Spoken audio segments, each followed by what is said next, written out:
Show de bola, salve, salve! Mais um evento aí do mercado imobiliário. Queria começar agradecendo aí ao Pedro por essa iniciativa, essa ousadia, principalmente nesse momento, né? Desenvolver um projeto tão grandioso como esse, o Renascense Brokers. Eu tenho total certeza que veio para motivar, inspirar e provocar mudança na vida das pessoas, principalmente do setor imobiliário, né?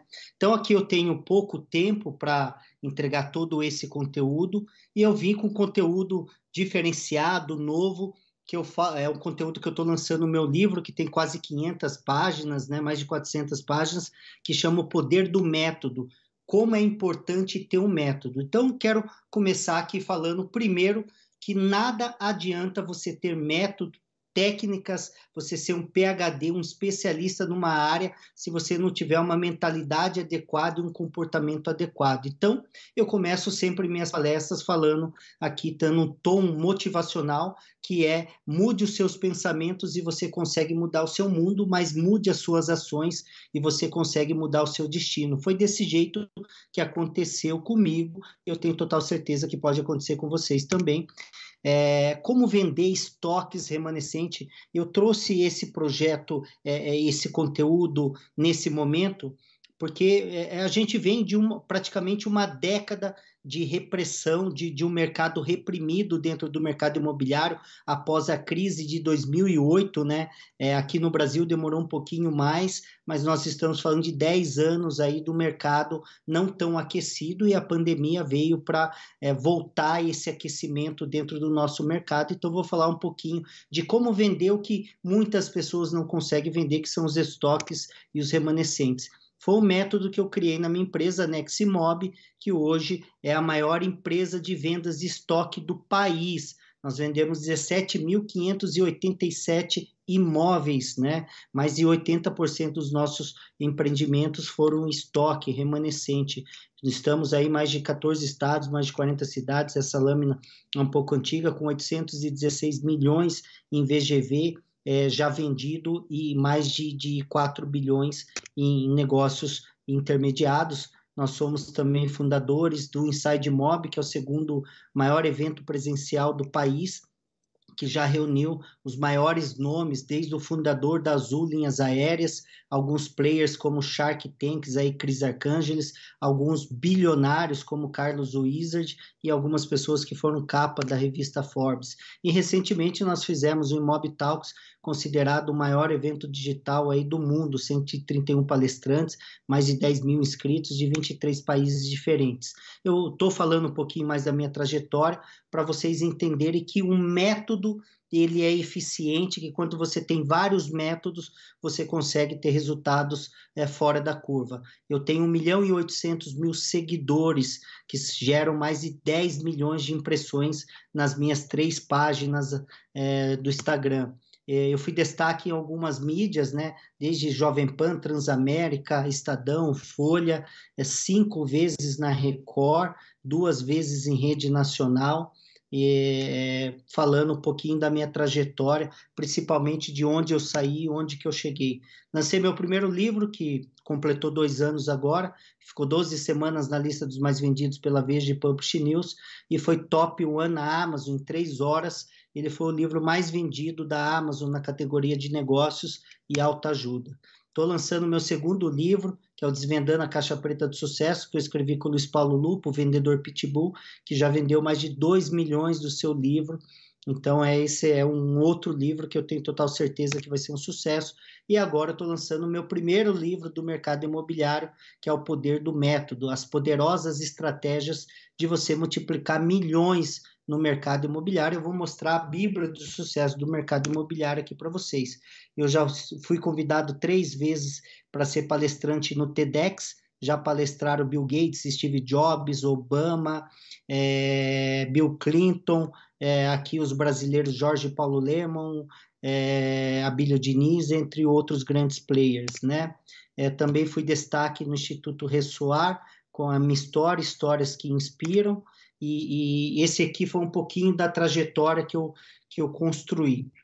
Mas qual que foi minha visão do mercado imobiliário e por que que eu estou contando a minha história, né? Eu vim de uma família muito pobre, comecei a trabalhar com 9 anos de idade, não tenho formação acadêmica, comecei a trabalhar muito cedo, fui conhecer meu pai aos 18 anos, eu trabalhei como operário na construção civil no Japão, onde eu morei 9 anos e meio. Então, o que eu quero mostrar aqui é que, de fato, funcionou para mim, funciona para os meus clientes, afinal, foram mais de 45 empreendimentos que nós resolvemos, que não se vendiam. Eu vou mostrar alguns cases de sucesso aqui. Então, qual foi a minha visão, a visão estratégica? Foi o Oceano Azul, navegar em oceanos poucos explorados, poucos navegados, né? Muita gente prefere ir no efeito manada, ou seja, onde todo mundo está indo, onde todo mundo está empreendendo, eu vou lá e empreendo também. Essa é a maneira menos estratégica e menos inteligente, ou seja, é a mesma coisa que você escolher uma onda para surfar, onde tem todo mundo escolhendo a mesma onda. Vai ser muito mais competitivo, você vai ter menos espaço e a concorrência aumenta. Então, eu preferi ser um peixão dentro de uma lagoa pequena do que um peixinho dentro de uma lagoa grande. Essa foi a minha visão. Onde todo mundo enxergava osso, eu comecei a enxergar filé mignon. Ou seja, ninguém queria trabalhar um produto que foi queimado, onde teve uma, duas, três tentativas de vendas e ninguém conseguiria, ninguém estava querendo vender. Eu peguei empreendimento que não se vendia há 13 anos, e nós vendemos 65% no final de semana. Empreendimento onde o incorporador queria desistir do empreendimento, já com prejuízo enorme. Empreendimentos que se vendiam uma, duas unidades por mês, a gente passou a vender 120, 130 unidades por mês. Então, isso aqui é um pouquinho do método, da estratégia que eu vou mostrar aqui para vocês, que fez eu criar a empresa que eu criei. Quais são as quatro etapas do sucesso antes de começar qualquer negócio, qualquer empreendimento imobiliário, ou qualquer lançamento, ou qualquer problema que você venha resolver? Primeiro passo, diagnóstico. Poucas pessoas focam no diagnóstico, ou seja, por que que deu errado? E aí a maioria vai por uma coisa muito empírica, né? Ah, de repente é o mercado, de repente é o excesso de oferta, mas normalmente, principalmente de todos os empreendimentos que eu resolvi esse problema, o diagnóstico ele era muito mais profundo, né? Ou seja, ele tinha uma leitura diferenciada, ele não era só problema de oferta, ele não era só problema de concepção ou de precificação, ele tinha um conjunto de variáveis que, se você não identificar, você acaba apertando o parafuso errado. Eu sempre faço uma metáfora, uma analogia com você apertar parafuso dentro da sua casa ou consertar um computador. Tem muita gente que sai apertando todos os parafusos até ele encontrar qual parafuso acertar. E talvez ele não encontre. Ele vai se desgastar muito. E muita gente está apertando o parafuso com a ferramenta errada. Ou seja, dentro da sua caixa de ferramentas, você só possui martelo, e com martelo não se faz todas as coisas, você não resolve todos os problemas. Então, o diagnóstico é como se fosse uma análise SWOT, onde você vai identificar todos os pontos falhos e todos os pontos positivos, né? O segundo passo é o planejamento estratégico. Eu, como morei 9 anos e meio no Japão, eu aprendi a pecar pelo excesso e nunca pela falta, né? A minha pergunta, uma pergunta básica, tá? E se não vender? E se for precificado errado? E se o marketing não foi tão eficiente? E se a equipe de vendas não estiver treinada ou preparada? E se chegar uma nova crise como essa, crise sanitária que veio do Covid? E se vier uma outra crise econômica igual a de 2008? Então, são perguntas que a gente tem que ter respostas. A gente precisa ter alguns planos B para atingir o plano A, que é vender, que é ter sucesso, que é liquidar esse empreendimento, né? O terceiro ponto chama monitoramento sistemático. Poucas pessoas fazem isso. Ou seja, você não consegue gerenciar aquilo que você não mede, e você não consegue controlar aquilo que você não gerencia. Isso significa que, se você não tiver indicadores, métricas, você, mais uma vez, vai estar apertando o parafuso errado. Você não sabe por que está vendendo. Será que é o preço? Será que é a comunicação? Será que é minha equipe de vendas? Será que eu estou prospectando o cliente errado? Será que eu não estou sendo persuasivo? Então, é um conjunto de fatores que determina sucesso ou insucesso do empreendimento. E ajuste rápido. Tem muita gente que espera 30, 40, 50 dias para você fazer ajustes. Hoje, existe um método que é o método Scrum de gestão ágil e gestão enxuta. E dentro do método Scrum de gestão, nós temos lá o modelo Sprint. Então, ou seja, eu faço o meu planejamento semanal, eu tenho métricas diárias e eu tenho ajustes feito a cada momento, a cada hora, a cada minuto. Ou seja, então se tiver que errar, eu vou errar rápido, se tiver que consertar, eu vou ter que consertar rápido. Então essas são as 4 etapas que determinam a regra do jogo de qualquer empreendimento. Essa é a estruturação que eu passo no meu funil, que ele serve tanto para você conceber um produto novo, como para você consertar um produto que foi concebido errado, foi lançado errado. Então, por exemplo, vamos pegar aqui pelo viés de um produto que você está querendo empreender, lançar. Por exemplo, escolheu a área errada. Toda a área serve para fazer tudo? Não. Às vezes a área é errada e o produto que você colocou ali pode ser até adequado, ou às vezes o produto, a tipologia ali está correta, aliás, a área está correta, mas a tipologia está errada. Então a área determina se aquele lugar é vetor de crescimento, se aquele lugar ele está adequado para a tipologia que eu quero empreender, se é Minha Casa Minha Vida, se é médio ou alto padrão, se é vertical, se é horizontal, se é primeira moradia, se é segunda moradia, se é residencial ou comercial, ou se é um híbrido dos dois. Então, tudo isso determina, e muita gente erra nesse primeiro ponto. Segundo, muita gente não faz pesquisa de mercado, ou seja, ele faz, aliás, a pesquisa de mercado dele é aquele que se define dentro de um restaurante. Né? Ele vai lá, conversa com alguns corretores, algumas pessoas, e ali define-se o produto, que, na minha opinião, está sendo criado, concebido de maneira equivocada.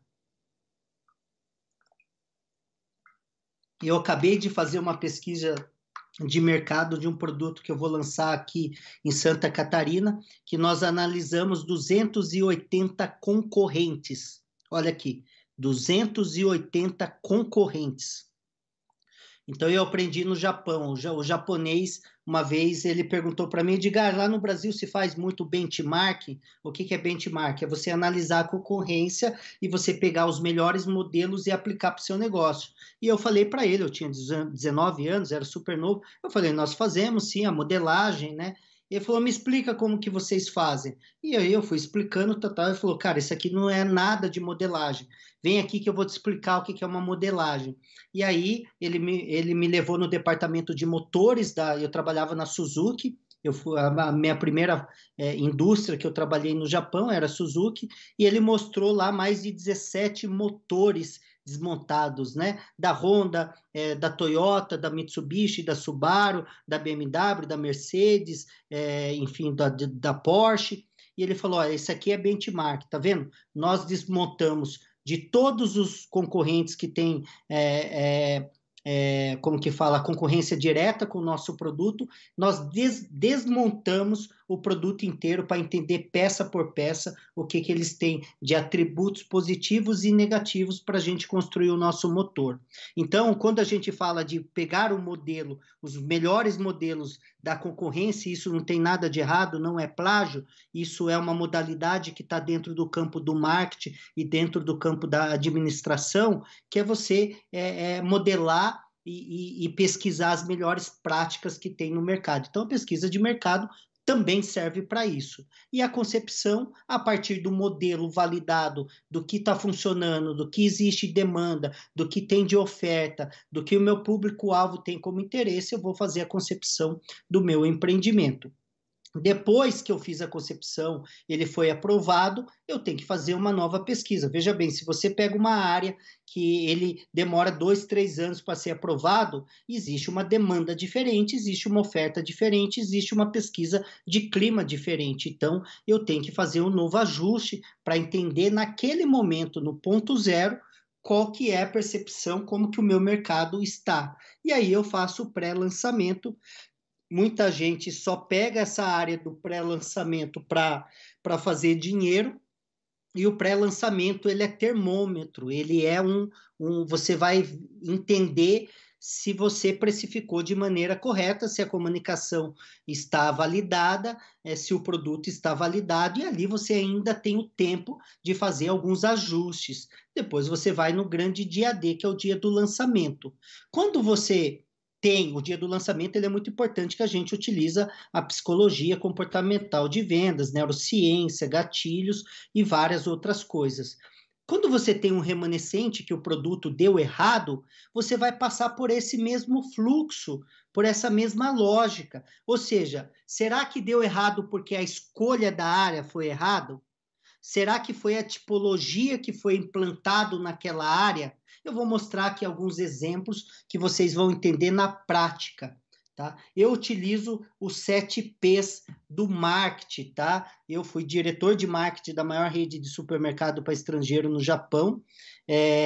Tive 3 agências de publicidade, então eu utilizo o marketing agressivo para vender os empreendimentos. E aí, o primeiro P é o produto.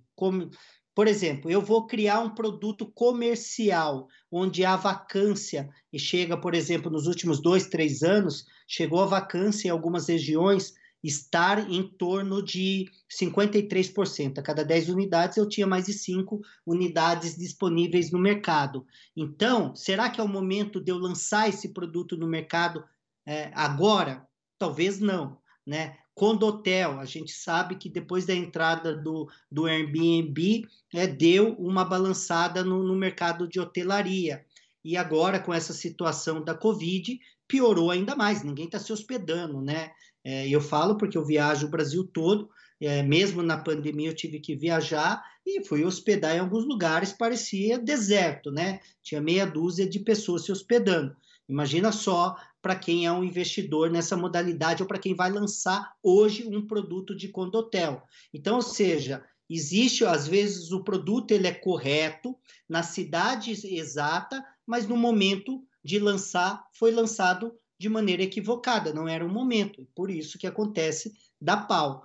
Do mesmo jeito, industrial logístico. Então, analisar o produto e analisar o time do lançamento, isso é determinante, isso determina, né? A gente não pode ir apenas pela intuição ou pelo feeling. Esse é o empreendimento, está até na terra do evento aí, em Anápolis, do nosso amigo Pedro. Inclusive, ele foi um dos meus grandes parceiros nesse projeto, na área comercial. E esse foi um projeto muito engraçado. Ele tinha concebido um incorporador, lotes de 360 metros, e aí foi lançar e tinha vendido menos de 10 unidades, e ele já tinha investido mais de 3 milhões e estava já disposto a declinar desse projeto e devolver a área. Era uma área feita em parceria.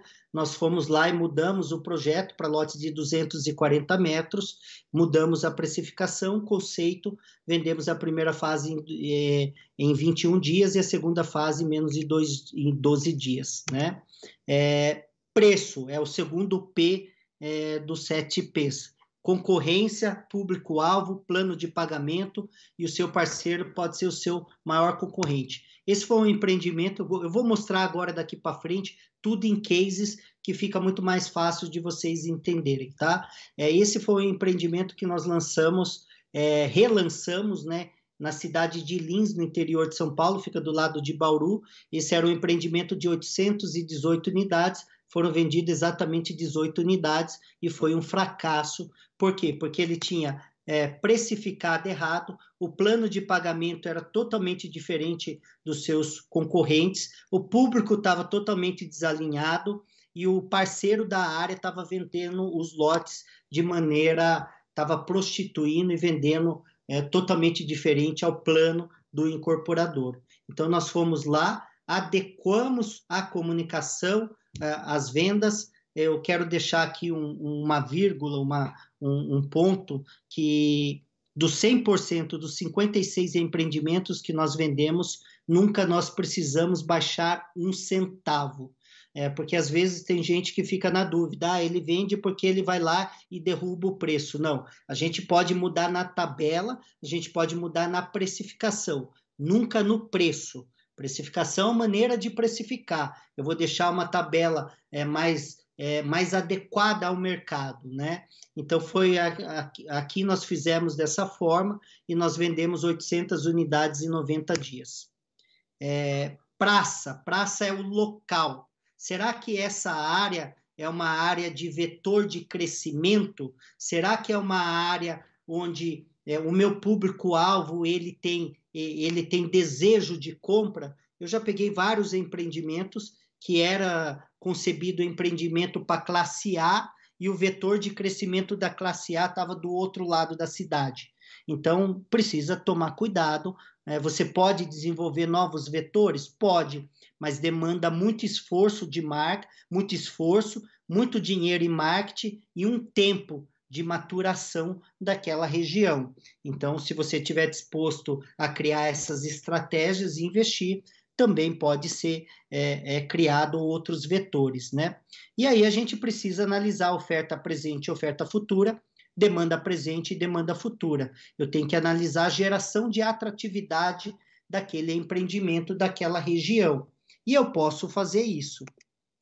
Esse foi um empreendimento, a primeira cidade que nós entramos em Minas Gerais, na cidade de Ouro Fino. É um empreendimento que ele teve 3 tentativas e as 3 fracassadas. O dono da área tentou lançar sozinho, fracassou. Depois ele fechou com uma outra loteadora, grande inclusive, fracassou. Depois ele colocou em exclusividade numa imobiliária na cidade e fracassou. Até ele me conheceu em um evento que eu estava palestrando, e ele me chamou para uma reunião e ele colocou esse projeto na nossa mão. Esse projeto tinha menos de 20 unidades, 20 e poucas unidades vendidas, de 600 e poucas unidades, e aí a gente entendeu que ali, lembra lá das 4 etapas, e a primeira era o diagnóstico, todas essas áreas nós fizemos um bom diagnóstico, e esse diagnóstico aí identificou que, como a área estava a praticamente 3 quilômetros da cidade, e a cidade tem 30 e poucos mil habitantes, ele não queria se deslocar para comprar um pãozinho, para comprar um alface, para comprar 1 quilo de carne. Então, ele queria ter uma quitanda, um açougue, uma padaria do lado do empreendimento. E aí nós criamos um street mall. Vocês estão vendo no canto esquerdo da sua tela inferior, ali é um street mall. Nós colocamos ali uma galeria de lojas com padaria, com mini mercado, com açougue, para gerar o quê? Os facilities, que é comunidade e praticidade. Não somente isso, nós reposicionamos todo o empreendimento para gerar muito mais atratividade para ele. Nós vendemos 550 unidades em 120 dias. Detalhe, 100% das imobiliárias não queria vender esse empreendimento, porque já tinha tentado mais de 3 vezes, né? E nós criamos uma estratégia onde todos vieram trabalhar com a gente, lembrando que a nossa empresa, nós não temos corretores, né? Nós somos uma empresa de inteligência imobiliária. Então, ou seja, nós estamos debaixo do guarda-chuva do construtor, do incorporador e do loteador, e em cima do guarda-chuva da equipe de vendas, que é as imobiliárias e os corretores, e nós fazemos essa comunicação integrada como se fosse uma engrenagem para que, de fato, tudo funcione da melhor maneira, e é feito sempre a 4 mãos. O outro P é o P de processos, né? Fluxo de trabalho, liderança de cada departamento, monitoramento sistemático e ajuste em tempo real. Esses 2 últimos nós já falamos lá atrás, tá? Então, esse é um empreendimento, eu lancei um empreendimento em Tocantins, que se vendia, nem está aqui como case, até na próxima palestra quero trazer, foi meu primeiro empreendimento, ele vendia 1, 2 unidades por mês, nós passamos a vender 120 unidades por mês, e tinha um loteador que ele lançou um empreendimento numa cidade vizinha, e foi um fracasso total, e esse era o segundo empreendimento dele, só que esse empreendimento aconteceu na cidade de Boa Vista, que é a capital de Roraima, e ele queria fazer um empreendimento rural, colocando porco, galinha, porteira e um monte de coisa, e eu fiz o diagnóstico e identifiquei que esse empreendimento não venderia, nós mudamos tudo, lá tinha qual que era a atratividade da região, era a água, porque a cidade é muito quente, e dentro desse loteamento passa-se um igarapé e um rio no fundo da área, nós imitamos uma praia, com areia branca e bangalôs, e aqui na lateral, nesse igarapé, nós fizemos um balneário com quiosque, com deck molhado, e fizemos um grande centro de área de lazer. Nós vendemos 741 unidades em 2 dias, fazendo 45 milhões, isso eu estou falando no auge da crise em 2015. 3 dias antes tinha gente acampando para comprar um lote, e 5 horas da manhã, no dia D, tinha 450 pessoas na fila para comprar o empreendimento. Nós só não zeramos em um dia porque a energia vem da Venezuela e no primeiro dia acabou a energia. Nós tivemos que retomar no dia seguinte, depois das 15 horas. O outro P é P de posicionamento. Como que você vai se posicionar com o seu produto no mercado? Como único, primeiro, inovador? Qual é a história que você vai contar para os seus clientes ou para os seus colaboradores, todos os stakeholders, né?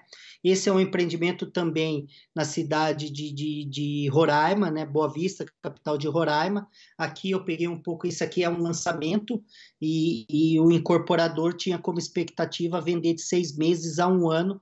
Eu falei para ele que ia vender no final de semana, ele falou, não, Boa Vista, o mercado é diferente, é o que eu mais ouço de alguns incorporadores, né? Aqui é diferente, a cultura é diferente, eu estudo muito neurociência, eu estudo há mais de 15 anos, né, a modalidade da psicologia do ser humano, como que ele se comporta, como que ele pensa, como que ele compra, mesmo porque eu fui diretor de uma rede de supermercado, né, a gente tinha que entender tudo isso, né, e tudo tem estratégia, né, tanto é que você não pode abordar um cliente quando ele está entrando dentro de um supermercado. Você não consegue ser efetivo. Não se vende quando o cliente é abordado na entrada do supermercado. Quando você aborda ele na saída, você tem uma taxa de efetividade de 55% a mais do que se você abordar ele na entrada. Então, tudo tem técnica, tudo tem neurociência, tudo tem método.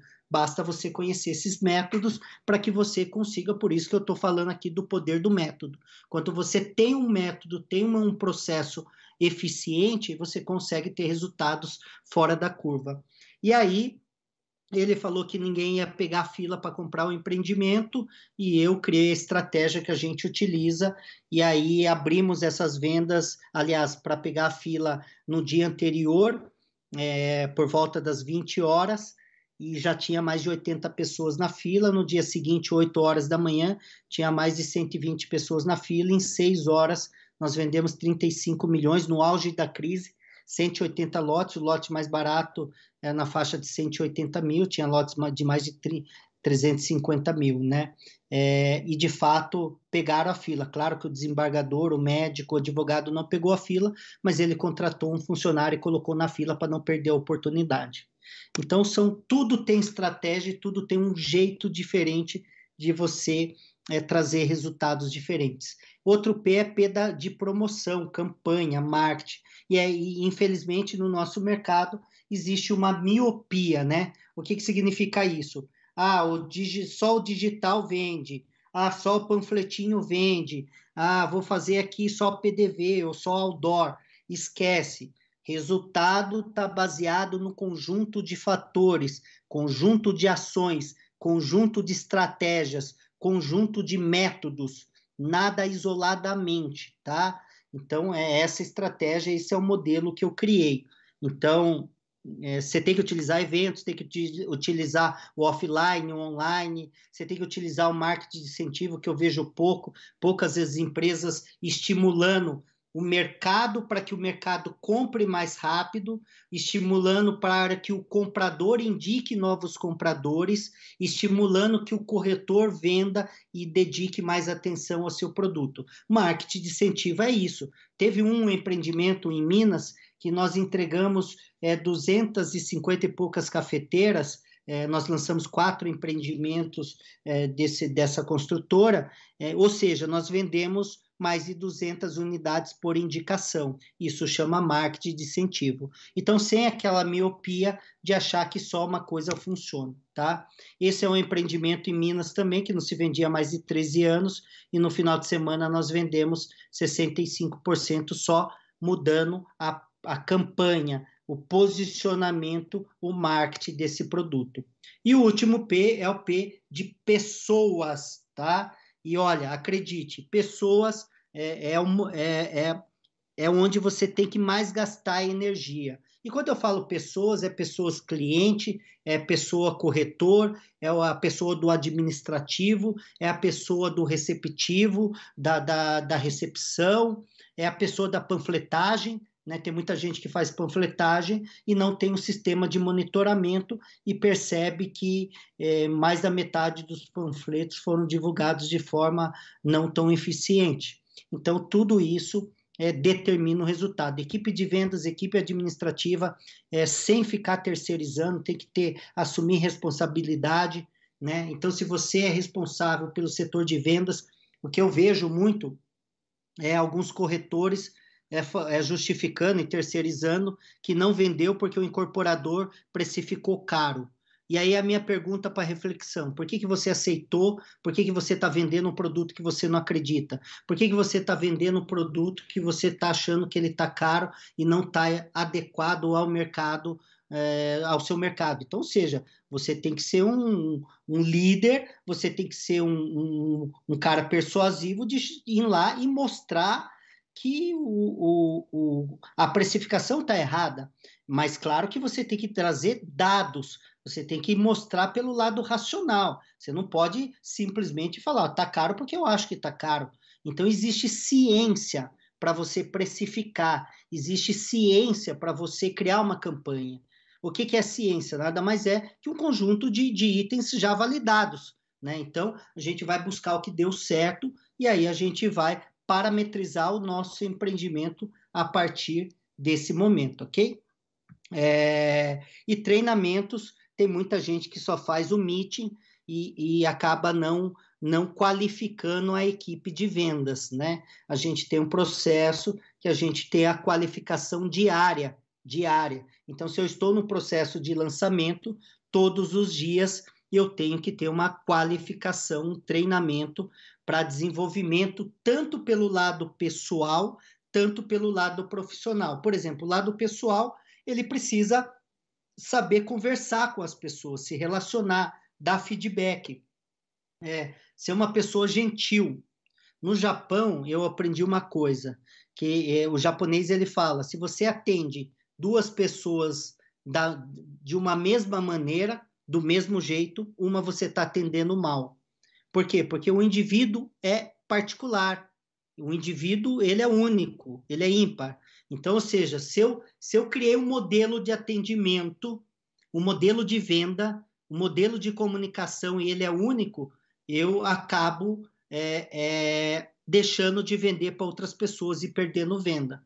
Acabou aquela era do Henry Ford, que você poderia escolher qualquer cor desde que seja preto, né? Ele vendia carro só na cor preta. Foi uma outra época, de uma outra necessidade. Então, hoje não se vende mais dessa forma. Esse foi um empreendimento em Pernambuco, na cidade de Caruaru.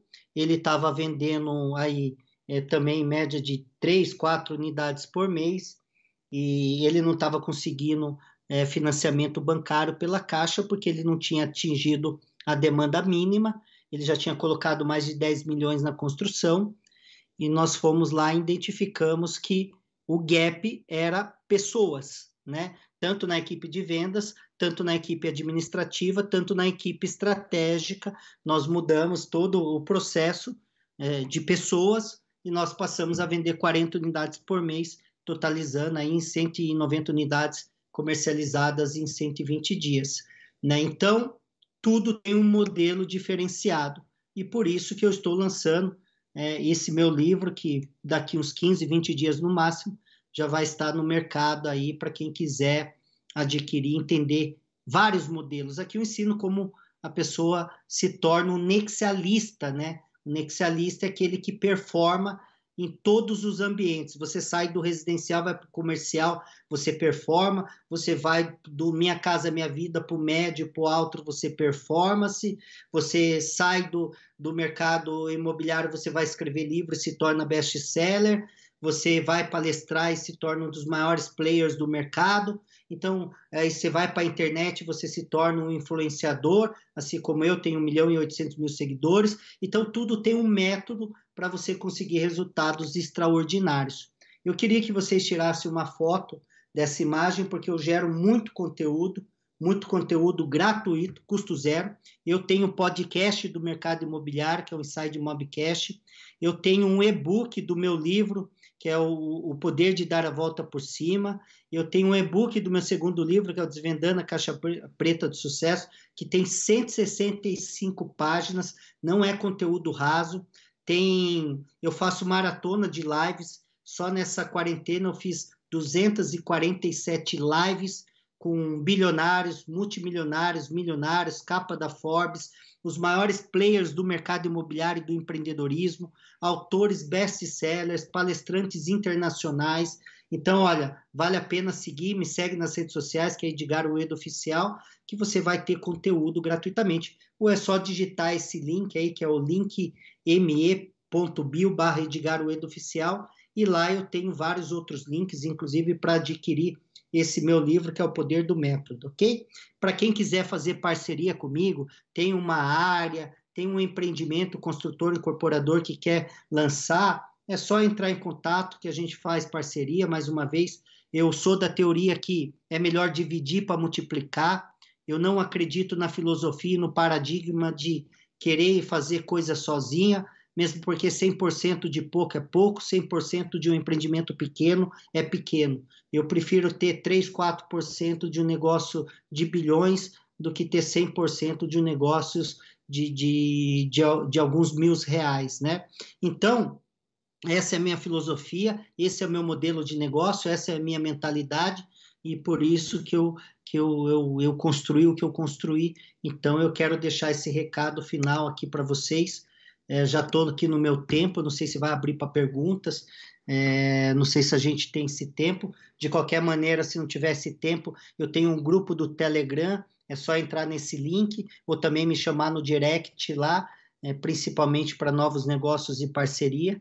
Eu estou à disposição aí de vocês enfim, para que a gente possa construir algo extraordinário no futuro.